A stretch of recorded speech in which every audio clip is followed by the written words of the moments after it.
할렐루야. 오늘도 주 안에서 말씀으로 영적인 교류가 있기를 소원합니다. 오늘 하나님의 말씀은 요한 1서 2장 24절에서부터 27절까지의 말씀을 통해서 우리가 정말 중요하게 여겨야 될 내용인데, 성령님의 증거를 받는 믿음인가? 라는 제목으로 말씀을 드리기를 원합니다. 성령님의 증거를 받는 믿음인가? 아니면 사람들의 증거만을 받는 믿음인가? 우리는 성령의 증거를 받는 믿음이 되어야 되는 것입니다. 성령님의 증거를 받는다는 의미는 하나님의 의도하심대로 됐다는 것입니다. 하나님의 의도하심. 지난주에 하나님의 통치를 받는가라는 제목으로 말씀을 드렸는데, 하나님의 의도하심대로 돼야 되는 거예요. 우리가 우리의 열심으로 아무리 믿는다, 열심을 내어서 막 교회를 다니고 할지라도 과거에 그런 생활을 했던 사람들이 오늘날 많이 있습니다.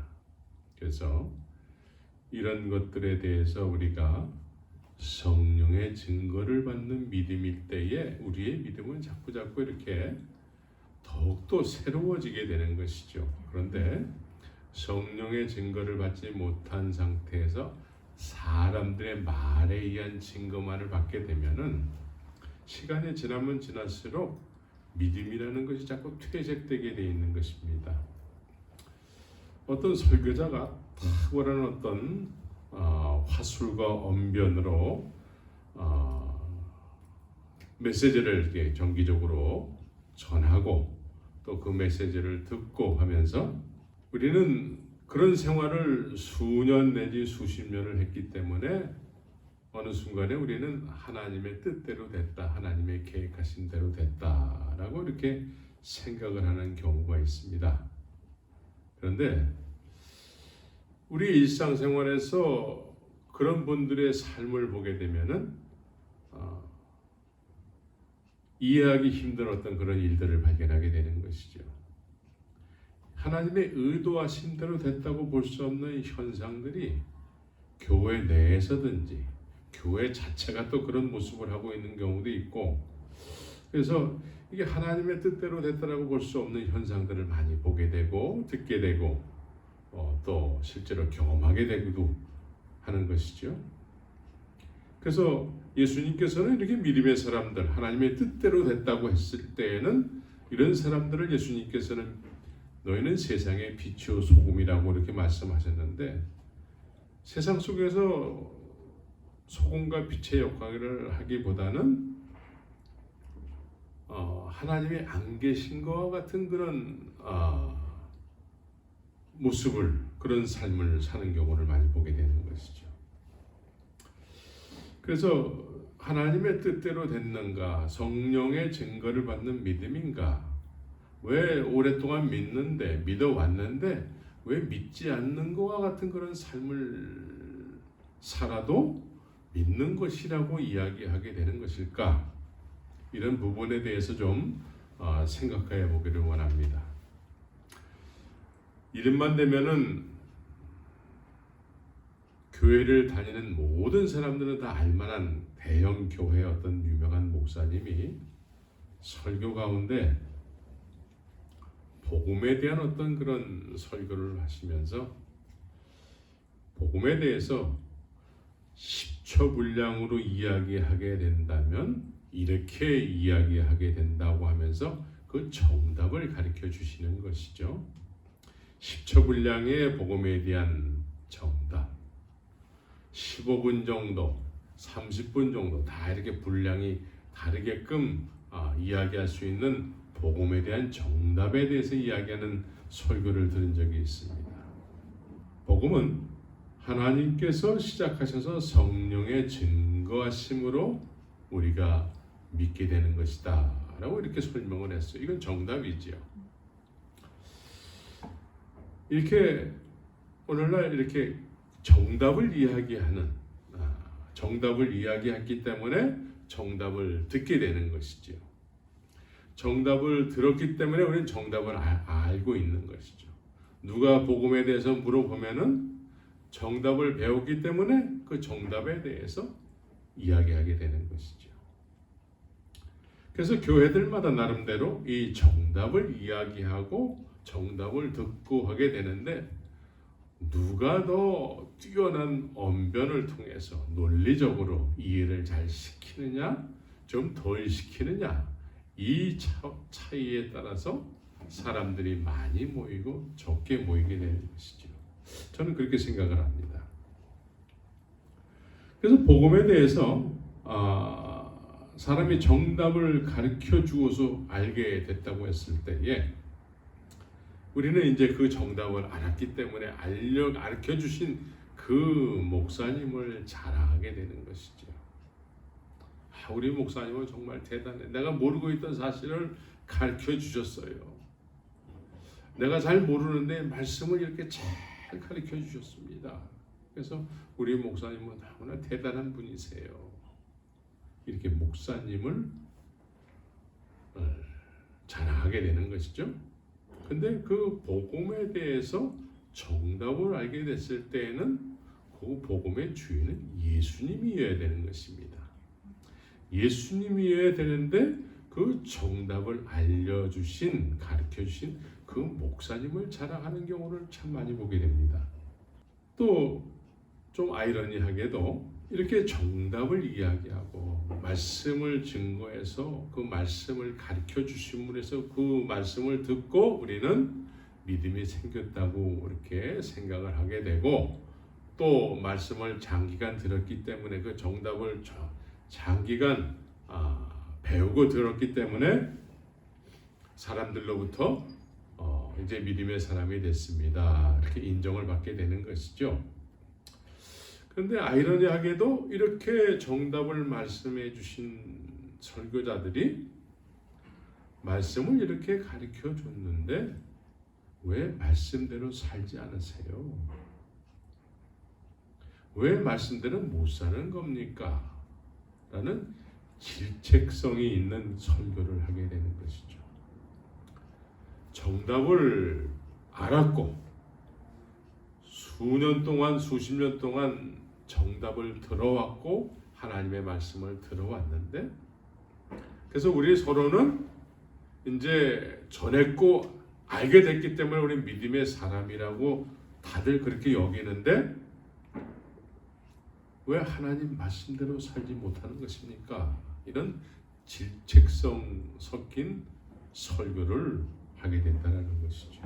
복음은 하나님이 시작하셨고 성령의 증거하심이 있어서 그렇게 우리가 믿음을 시작하게 되는데, 이렇게 정답을 알게 됐다면 이것은 누구에게 대답을 할 수 있을지 모릅니다. 누가 복음이 뭐예요? 라고 묻게 되면은 배운 대로 이야기는 할 수 있을 것입니다. 그러나 그 복음이 증거되는 그런 복음은 되지 못하는 것이죠.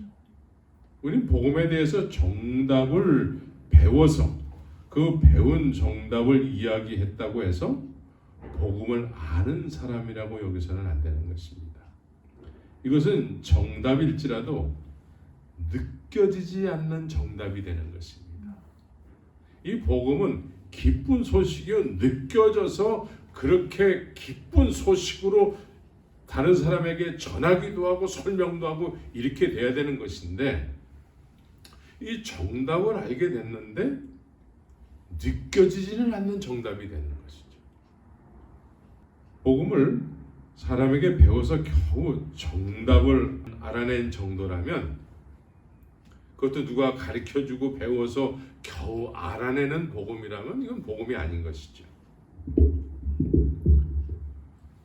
또 복음에 대해서 배우지 못했기 때문에 그 복음을 이야기하지 못하는 것 자체도 사실은 복음을 모르는 사람인 것이죠. 복음이란 배우고 배우지 못해서 알고 모르고 하는 그런 그런 유형의 단답형 문제가 아닌 것입니다. 복음은 배움의 유무를 떠나서 먼저 느껴져서 아는 기쁨의 소식이 되어야 되는 것입니다. 하나님께서 시작하신 일이 성령님의 증거하심에 의해서 실제로 복된 소식으로 느껴져서 그 기쁜 소식이 느껴졌기 때문에, 기쁜 소식으로 느껴졌기 때문에 그냥 전하지 않으면 견딜 수 없는 그런 복음이 되어야 되는 것입니다. 하나님께서 우리에게 허락하신 은혜가 다른 사람에게 겨우 배워가지고 그런 하나님의 은혜가 나에게 있는 거군요, 이렇게 배워서 아는 것이라면 그게 어떻게 하나님의 은혜라고 할 수 있겠습니까? 많은 정답을 내가 오랜 시간 동안 들어서 안다고 할지라도 그거는 다른 사람에게 전해 받은 지식에 속한 이야기가 되는 것이지요. 사실은 나에게 느껴지지 않는 은혜인 거예요. 왜? 배웠기 때문에. 근데 그렇게 나에게 실제로 은혜를 베푸신 분이 내 안에서 증거하신다면 이것은 복음이 되는 것입니다. 누가 가르쳐주지 않아도 내가 기쁘게 느껴져서 주님이 나에게 이런 은혜를 주셨습니다 라고 그렇게 누가 그렇게 이야기하지 말라고 해도 이야기할 수밖에 없는 그런 복음이 되는 것입니다. 그래서 복음의 시작은 내가 구원을 받았는지 받지 못했는지 아직 잘 모르는 상태라고 그러면 아주 진솔하게 하나님께 이 죄인에게 자비를 베풀어 주십시오. 긍휼함을 허락하여 주시옵소서. 적어도 구원을 필요로 하는 사람이라면, 내가 구원에 대해서 아직 자신이 없다면 진솔하게 배우기만 할 것이 아니라 이제 솔직하게 주님 앞에 솔직하게 진솔하게 하나님 앞에 이 죄인에게 자비를 베풀어 주십시오 라고 간절히 구하는 것이 먼저 선행이 되어야 되는 것입니다. 이런 것이 없는 상태에서 남들이 하는 겉으로 드러나는 어떤 종교적 행위를 열심히 오랫동안 했다고 해서 그것이 구원으로 이어지냐면 구원으로 이어지지 않고, 이런 상태에서 정답을 많이 배웠다고 해서 그것이 구원이 이루어지느냐? 그것도 구원이 이루어지지 않습니다. 하나님께서 주신 은혜가 누가 가르쳐주지 않을지라도 내가 그 은혜를 받은 상태라면 그것은 누구한테 배우지 않았을지라도 내 말로 설명할 수 있는 것이 복음이 되는 것입니다. 그래서 복음은 예수님께서 나에 대해서 하신 일을 사람을 통해서만 배우고 듣는 것이 아니라 성령께서 내 안에 거하시길 원하셔서, 그래서 실제로 거하셔서 나에게 허락하신 그 은혜가 무엇인지를 성령께서 증거해 주시는 거예요. 내가 너를 위해서 이런 일을 했다. 내가 너를 위해서 십자가에서 죽고 부활했다. 이렇게 성령께서 나를 위해서 하신 일을 증거해 주시는 것이 복음인 것입니다. 이것을 사람들에게만 배운 것이 전부라고 그러면 그건 문제가 되는 것입니다. 이제 우리가 많이 인용하는 어떤 믿음에 대한 어떤 본문이 여러 가지 있는 가운데 대표적으로 우리가 아는 믿음에 대해서 인용하는 말씀 구절이 있어요. 그것이 뭐냐면 로마서 10장 말씀이죠. 로마서 10장에 보게 되면은 믿음은 들으면서 나며 들음은 그리스도의 말씀으로 말미암느니라. 이 말씀을 많이 인용을 해서 믿음을 설명하게 됩니다. 그래서 들었다라는 것이죠. 우린 전했고 당신들은 들었기 때문에 믿음이 생겼다라고 우리가 이해를 시키고 또 그렇게 이해를 하게끔 하게 되는 것이죠. 우리는 이 들음이라는 이 단어의 중요성을 이야기하게 되는 것이죠. 그래서 보통 수년 내지 수십 년을 설교자는 전하고 교인들은 들었기 때문에 이제 믿음이 생겼다. 그래서 이제 직분도 주게 되지요. 그런데 여전히 복음에 대해서 계속해서 정답을 배워야 되는 거예요. 늘 이렇게 전하고 배우고 하는 수준에 늘 머물러 있게 되는 것이죠. 그래서 자꾸 들었기 때문에 믿음의 사람이라는 거예요. 들었기 때문에. 그런데 18절에서 보게 되면은 로마서 10장 18절에서 보게 되면은 이어서 말씀하는 내용이 뭐냐면 그러나 내가 말하노니 저희가 듣지 아니하느뇨. 그렇지 아니하다. 그 소리가 온 땅에 퍼졌고 그 말씀이 땅 끝에 이르렀는데 모든 사람이 다 들었다라는 거예요.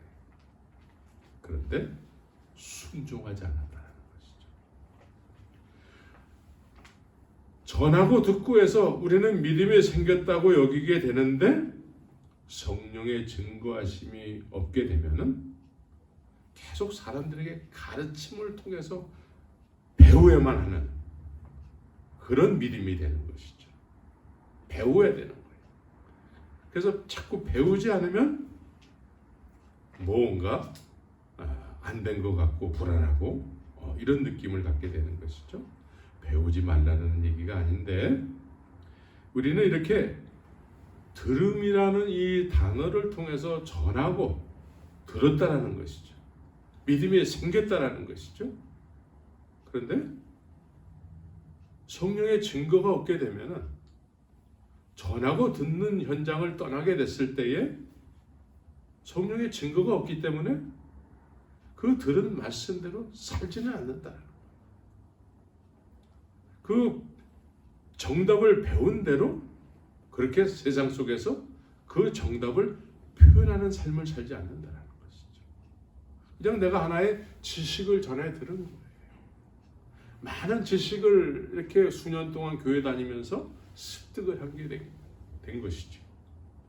성령의 증거하심이 없으니까 사람들에게 증거가 되지 않아요. 정답은 알고 있는데 증거는 되지 않는 거예요. 그래서 오늘 본문에서 요한일서 2장 27절을 보게 되면은 우리에게는 반드시 이것이 있어야 되는 것입니다. 이것이 있어야 돼. 이것이 없으면 늘 이것이 없기 때문에 사람들로부터 뭔가 자꾸 배움을 통해서 채워야 되는 거예요. 배우지 말라는 얘기가 아닙니다. 요한일서 2장 27절을 보게 되면 너희는 주께 받은 바가 있어야 되는 거예요. 그 받은 바가 뭐냐면 기름 부음이 너희 안에 거하나니 기름 부음이 우리 안에 거해야 된다라는 거예요. 특별한 사람만 기름 부음이 우리 안에 거하는 것이 아니고 모든 사람이 예수 그리스도를 믿는 사람이라면 하나님의 의도하심대로 주께서 너에게 주신 바 기름 부음이 너희 안에 거하나니 이 거해야 된다라는 것이죠.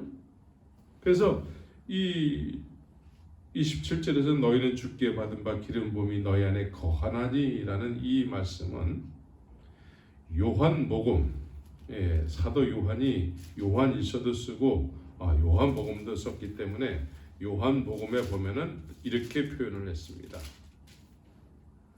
기름 부음을 요한복음 14장 26절에서는 보혜사 곧 아버지께서 내 이름으로 보내실 성령 그가 너희에게 모든 것을 가르치시고 그래요.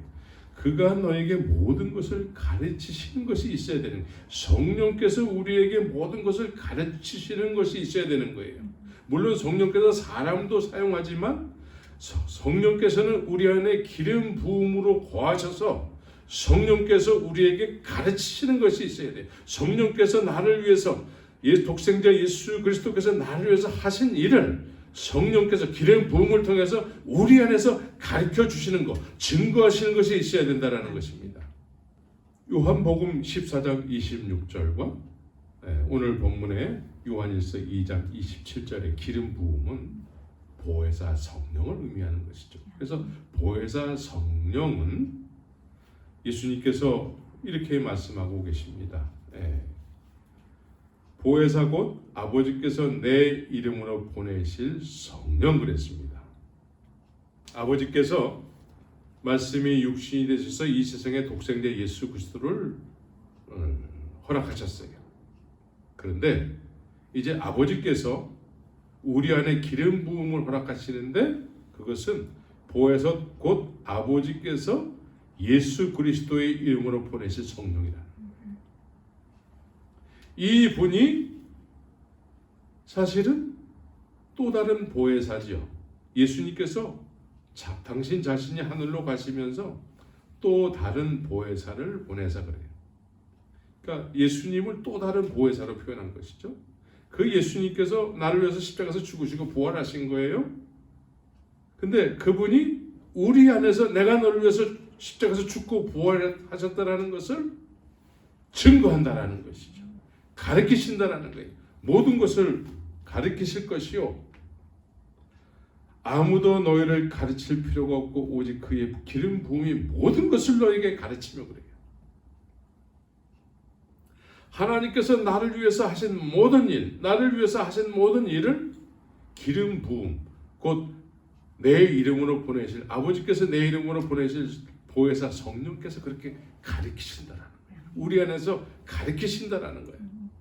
이런 가르치심, 성령께서 우리 안에서 증거하심이 없는 상태에서 자꾸 사람에게만 배우게 되면은, 이런 과정이 없이 사람에게만 배운 믿음이면은 늘 누구한테 자꾸 배워야 되는 거예요.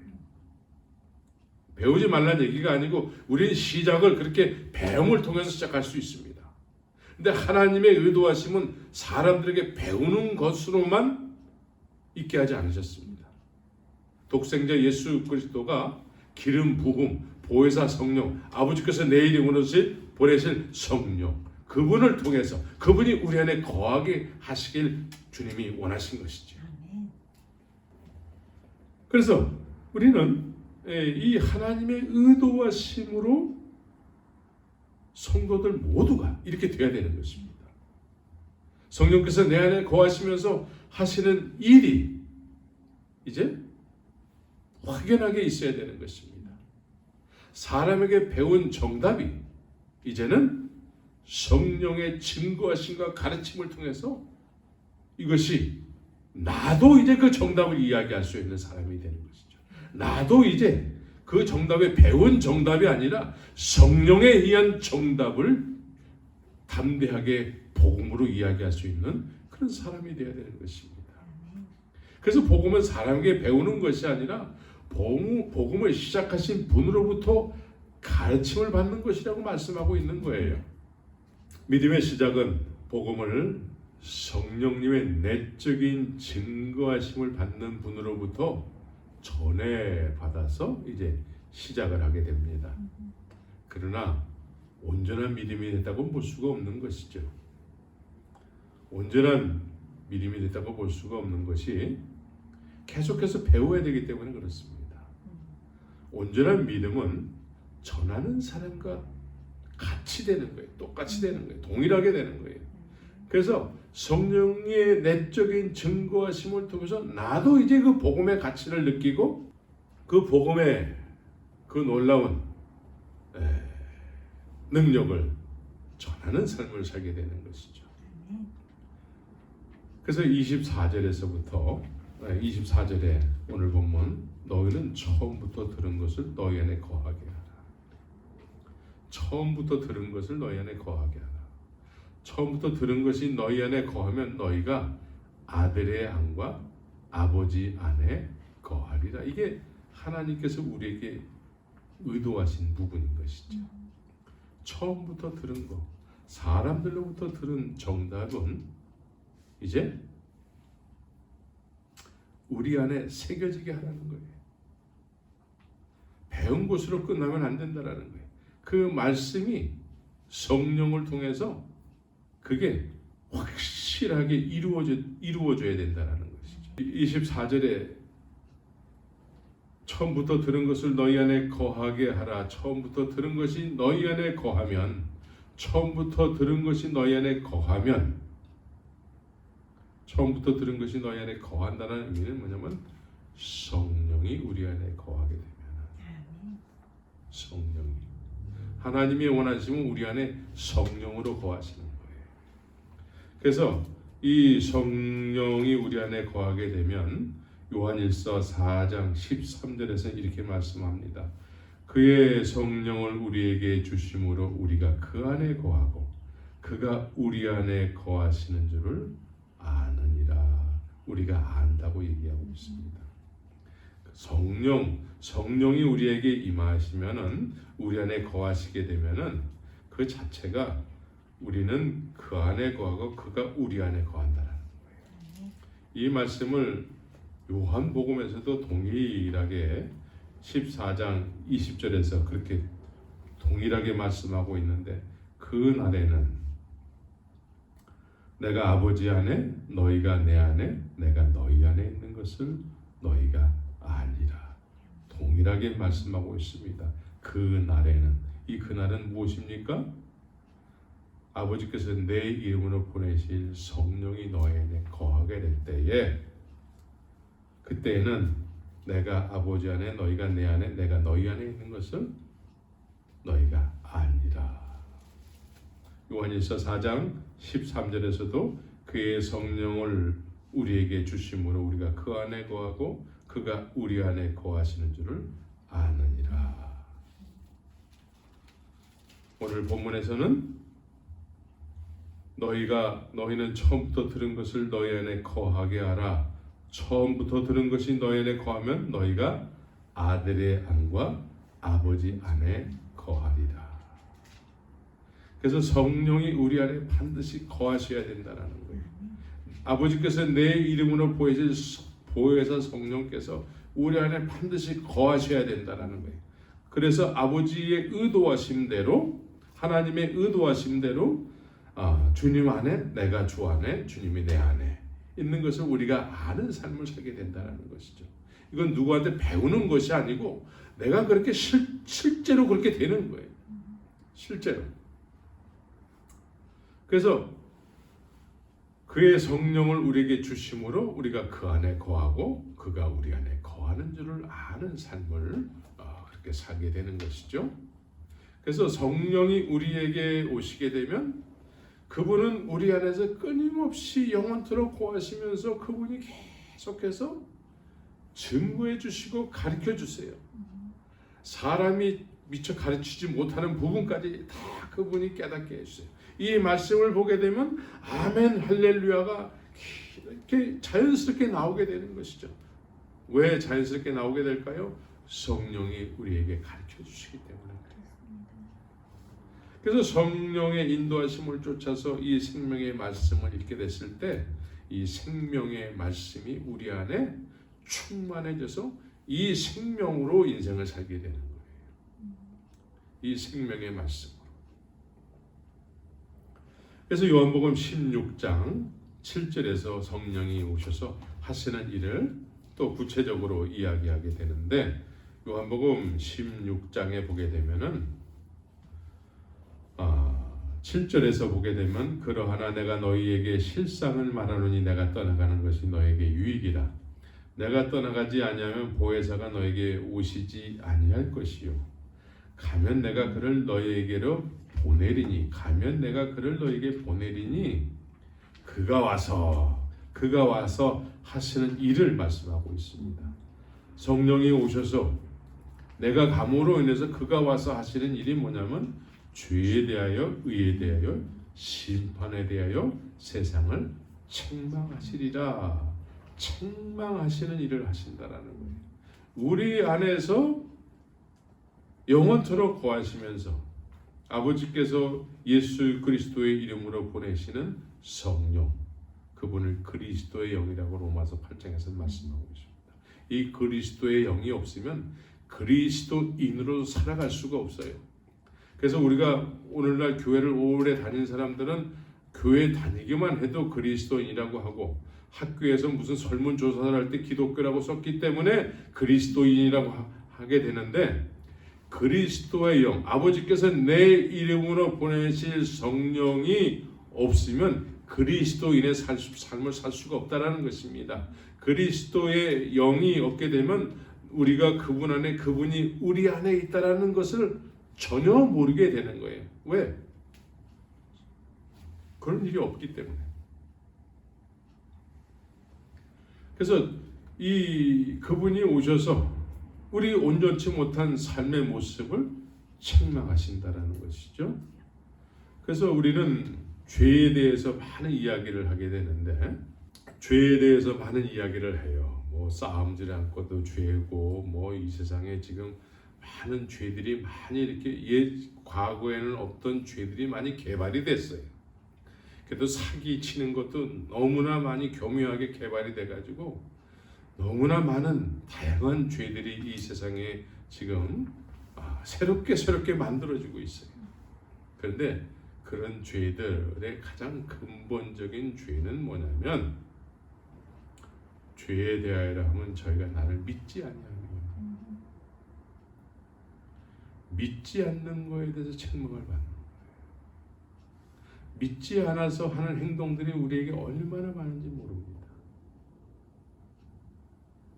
실제로 우리 눈에 보이지 않는 예수님이기 때문에 말로는 믿습니다 했지만 정말 예수님을 느껴야 될 그런 현장과 예수님의 영광을 위해서 일을 해야 될 그 현장에서는 실제로 느껴지지 않기 때문에 성령이 증거해 주지 않기 때문에 그래서 예수님 없는 삶을 사는 경우가 많게 되는 것이죠.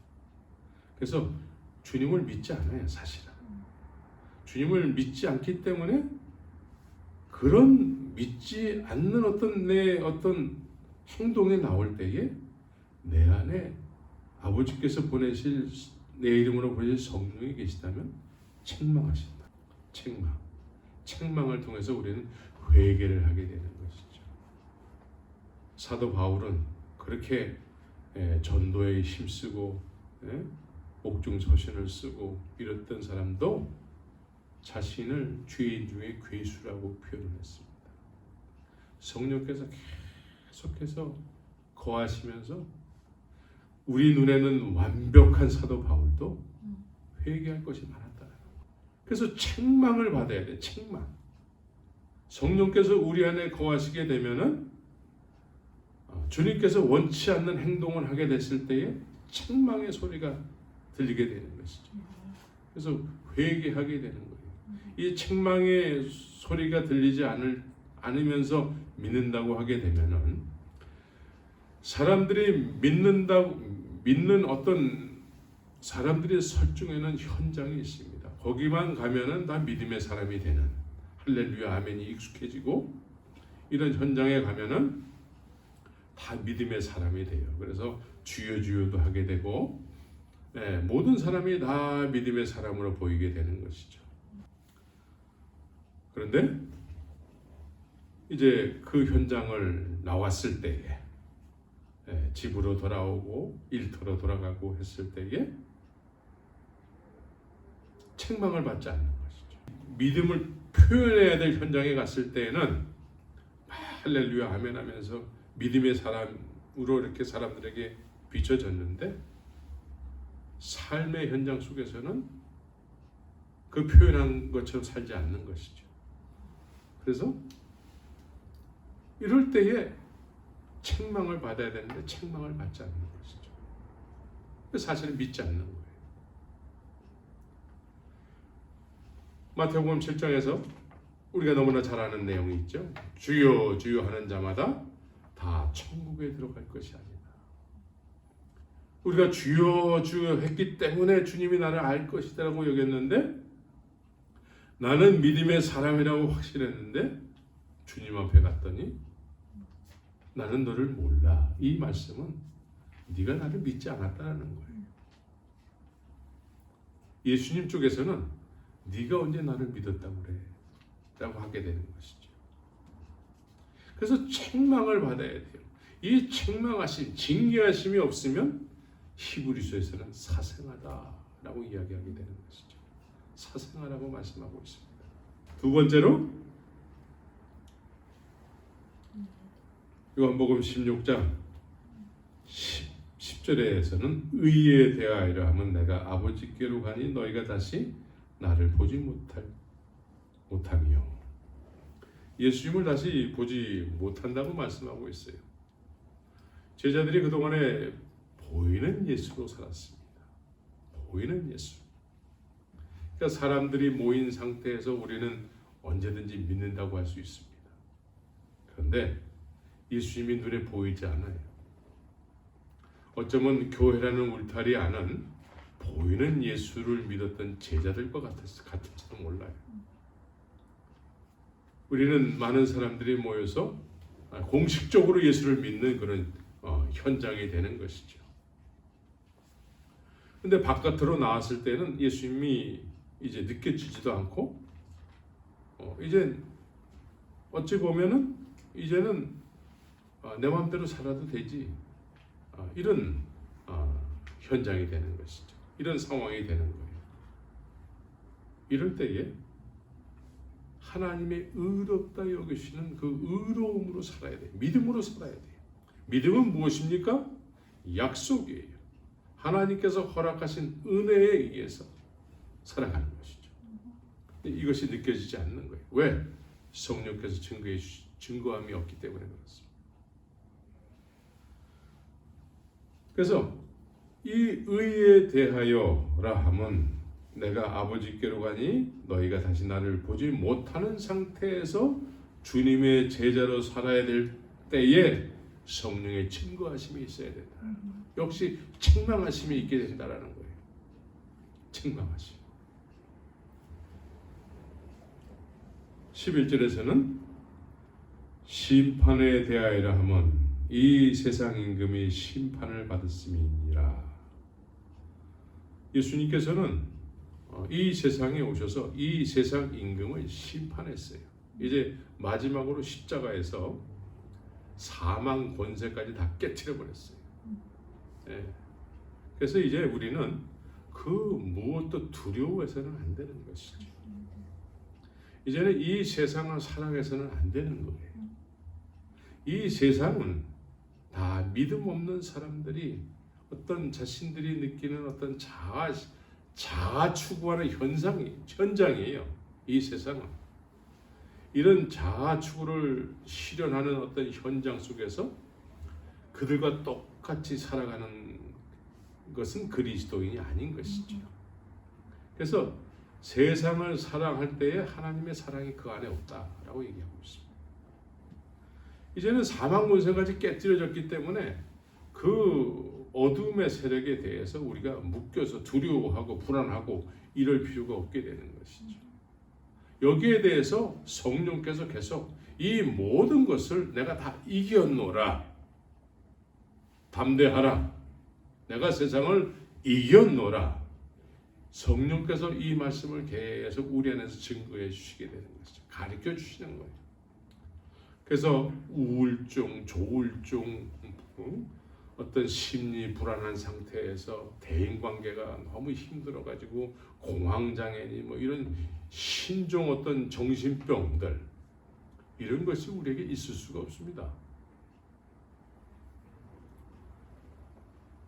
성령의 증거하심을 통해서 내가 너를 위해서 하신 일이 무엇인지 아느냐 끊임없이 성령께서 우리에 대해서 가르쳐 주시게 돼요. 이건 사람에게 배우는 거하고는 다른 거예요. 사람에게 배우는 것은 극히 일부분이고 배운다 할지라도 그것이 배운 것이 하나님의 말씀에서 나온 것인지 사람의 어떤 일방적인 어떤 사상에서 나온 것인지 그래서 하나님의 말씀에서 나온 것이라면 성령의 역사가 있게 되는 것이죠. 근데 성령의 역사가 없는 상태에서 하나님의 말씀이라고 전하게 되면은 듣게 되면은 하나님으로부터 온 메시지가 아닌 것이죠. 그래서 우리는 성령께서 우리 안에 거하시면서 책망을 받는, 가르침을 받는 인도하심이 있는 그런 삶을 살아야 되는 것이죠. 이런 것이 없는 상태에서 사람에게만 배우는 그런 과정에 계속 머물러 있다면 이것은 문제가 되는 것입니다. 네, 문제. 그래서 장시간 동안 설교자가 가르치고 장시간 동안 오랜 시간 동안 배웠는데도 많은 것을 아는데도 그렇게 살지는 못하는 거예요.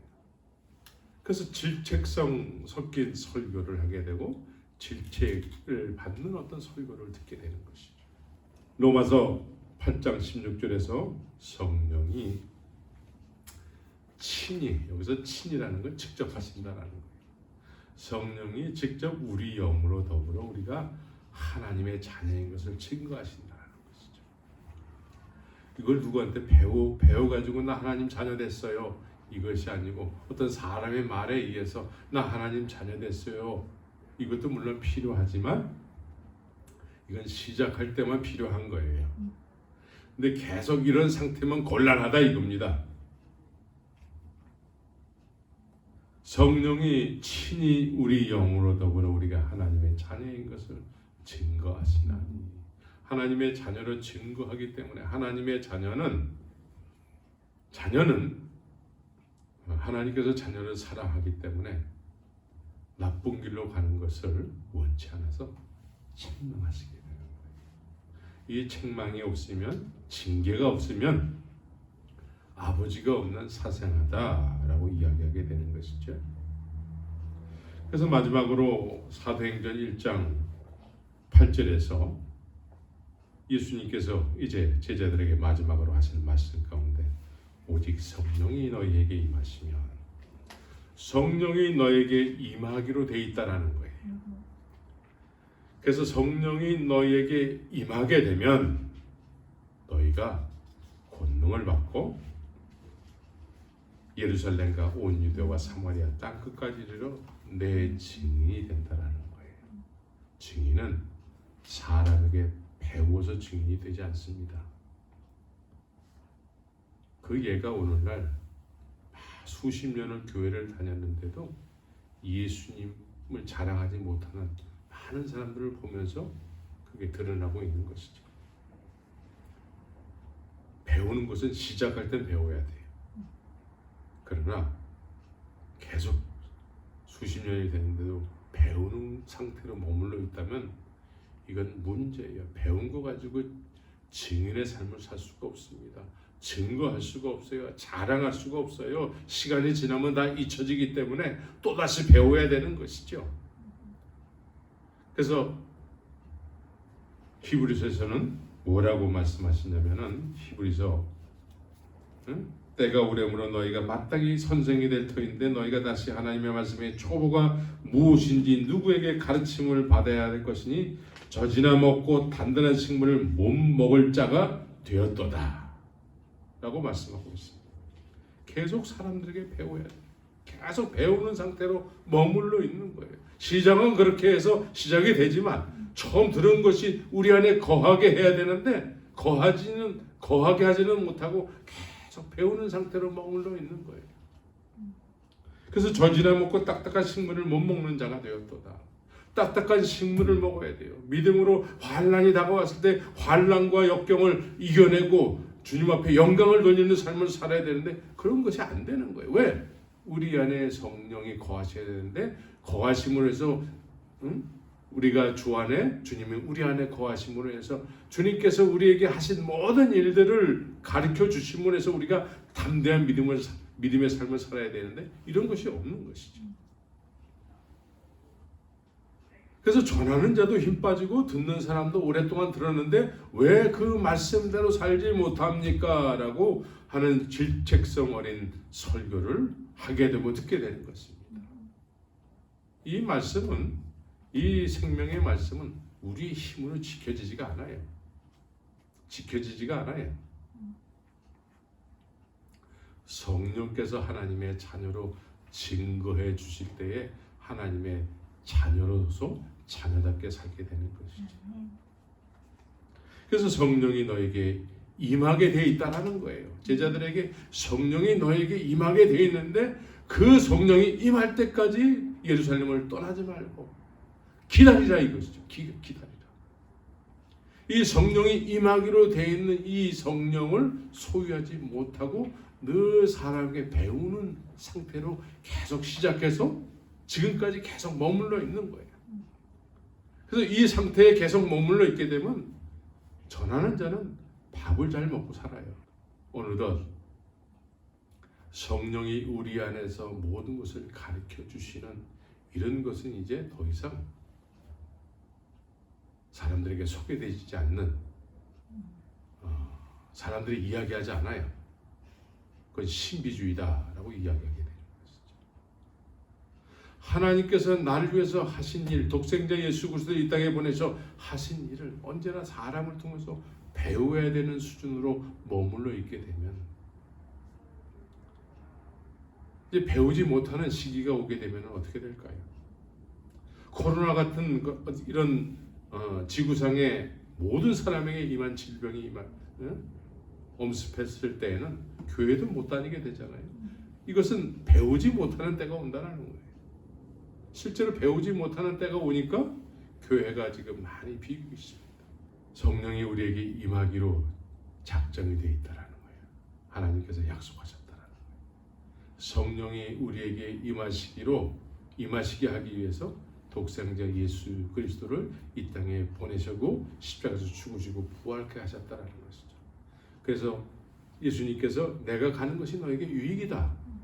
내가 감으로 인해서 또 다른 보혜사 아버지께서 내 이름으로 보내실 성령 이렇게 말씀하고 있습니다. 그분이 우리 안에서 끊임없이 가르치신다. 지금 현재 이런 성령의 가르침을 받고 있습니까? 이런 가르침이 없다면 이제 예수님께서 말씀하신 것처럼 이제 너희는 구하라 주실 것이요 찾으라 찾게 될 것이요 문을 두드리라 문이 열리게 될 것이다. 아버지께서 좋은 것으로 너희에게 주지 않겠느냐, 성령을 주시지 않겠느냐라고 말씀하고 있습니다. 구하고 찾고 문을 두드리는 주님의 원하심대로 이제 사람을 통해서 시작이 됐다면 이제 하나님의 원하심대로 주님의 원하심대로 이제 우리가 이렇게 구하고 찾고 문을 두드림으로 인해서 이 성령이 우리에게 오시기로 작정되어 있는 이 내 이름으로 아버지께서 보내실 이 성령을 우리 모두가 다 소유해서 그분의 가르침을 영원토록 내 안에서 그 증거함을 받아서 담대하게 복음을 누구한테 배우지 않더라도 담대하게 이야기할 수 있는 복음의 빚진 자로서의 삶을 사시기를 예수의 이름으로 축원합니다. 아멘.